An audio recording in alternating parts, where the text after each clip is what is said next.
दोस्तों, आज मैं आप सबके लिए कोई कहानी या किस्से लेकर नहीं आया हूँ। आज आप सबके लिए लेकर आया हूँ एक कड़वा सच, जो हम सबको हर हाल में एक्सेप्ट करना ही होगा।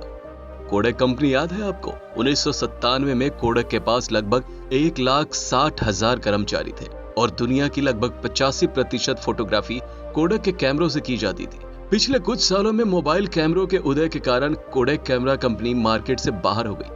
यहाँ तक कि कोडक पूरी तरह से दिवालिया हो गई और उसके सभी कर्मचारियों को नौकरी से निकाल दिया गया। उसी समय कई और मशहूर कंपनियों को अपने आप को रोकना पड़ा, जैसे HMT घड़ी, बजाज स्कूटर, डायनो TV, Murphy radio, Nokia mobile, Rajdoot bike, Ambassador car. सभी कंपनियों में कोई भी गुणवत्ता खराब नहीं थी, फिर भी ये सभी कंपनियां बाहर क्यों हो गई? क्योंकि वे वक्त के साथ खुद को बदल नहीं पाई। वर्तमान क्षण में खड़े होकर आप शायद यह भी न सोच सके कि आने वाले अगले 10 साल में दुनिया कितनी बदल सकती है। और आज की 70 से 90% नौकरियां अगले 10 सालों में पूरी तरह से खत्म हो जाएगी। हम धीरे धीरे चौथी औद्योगिक क्रांति के दौर में प्रवेश कर रहे हैं। आज की मशहूर कंपनियों को देखिए। उबर एक सॉफ्टवेयर का नाम है और उसके पास अपनी खुद की कोई कार तक नहीं है, फिर भी दुनिया की सबसे बड़ी टैक्सी फेयर कंपनी उबर है।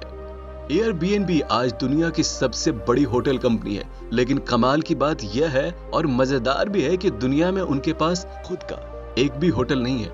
इसी तरह पेटीएम, ओला, ओयो रूम्स, अनगिनत कंपनियों के उदाहरण दिए जा सकते हैं। आज अमेरिका में नए वकीलों के लिए कोई काम नहीं है, क्योंकि IBM वाटसन नामक एक कानूनी सॉफ्टवेयर किसी भी नए वकील से कहीं बेहतर वकालत करता है। इसी प्रकार अगले 10 सालों में लगभग 90% अमेरिकियों के पास कोई नौकरी नहीं होगी। शेष 10% बच जाएंगे। ये 10% विशेषज्ञ होंगे। नए डॉक्टर भी काम पर जाने के लिए बैठे हैं। वाटसन सॉफ्टवेयर कैंसर और दूसरी बीमारियों का पता इंसानों से 4 गुना ज्यादा सटीकता से लगाता है। 2030 तक कंप्यूटर इंटेलिजेंस मानव इंटेलिजेंस से कहीं आगे निकल जाएगा। अगले 20 सालों में आज की 90% कारें सड़कों पर नहीं दिखेंगी। बची हुई कारें या तो बिजली से चलेंगी या हाइब्रिड कारें होंगी। सड़कें धीरे धीरे खाली हो जाएंगी, गैसोलीन की खपत कम हो जाएगी और तेल उत्पादक अरब देश धीरे धीरे दिवालिया हो जाएगा। अगर आपको कार चाहिए तो उबर जैसे किसी सॉफ्टवेयर से कार मंगवानी होगी और जैसे ही आप कार मांगेंगे, आपके दरवाजे के सामने एक पूरी तरह से ड्राइवरलेस यानी कि बिना ड्राइवर की कार आकर खड़ी हो जाएगी। अगर आप एक ही कार में कई लोगों के साथ यात्रा करते हैं तो प्रति व्यक्ति कार का किराया बाइक से भी कम होगा। बिना ड्राइवर के गाड़ी चलाने से दुर्घटनाओं की संख्या 90% तक कम हो जाएगी और इसलिए कार बीमा बंद हो जाएगा। कार बीमा कंपनियां भी बाहर हो जाएंगी। पृथ्वी पर ड्राइविंग जैसी चीजें अब नहीं बचेंगी। जब 90% वाहन सड़कों से गायब हो जाएंगे तो ट्रैफिक पुलिस और पार्किंग कर्मचारियों की जरूरत ही नहीं होगी। जरा सोचिए, 10 साल पहले भी गली मोहल्लों में STD बूथ हुआ करता था।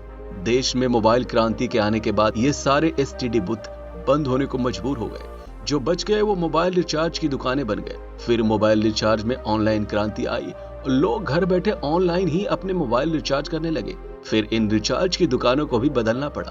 अब सिर्फ मोबाइल फोन खरीदने, बेचने और रिपेयर करने की दुकानें रह गई हैं, लेकिन ये भी बहुत जल्द बदला जाएगा। Amazon, फ्लिपकार्ट से सीधे मोबाइल फोन की बिक्री बढ़ रही है। पैसे की परिभाषा भी बदल रही है। कभी कैश हुआ करता था, लेकिन आज के दौर में ये प्लास्टिक मनी बन गया है। क्रेडिट कार्ड और डेबिट कार्ड का दौर कुछ दिन पहले की बात है, अब तो वो भी बदल रहा है और मोबाइल वॉलेट का दौर आ रहा है। पेटीएम का बढ़ता बाजार, मोबाइल मनी की एक क्लिक अंदाजा लगा सकते हैं कि आने वाले कुछ सालों में क्या हो सकता है। जो लोग उम्र के साथ नहीं बदल सकते, उम्र उन्हें इस धरती से हटा देता है। इसलिए जमाने के साथ बदलते रहें और आगे बढ़ते रहें।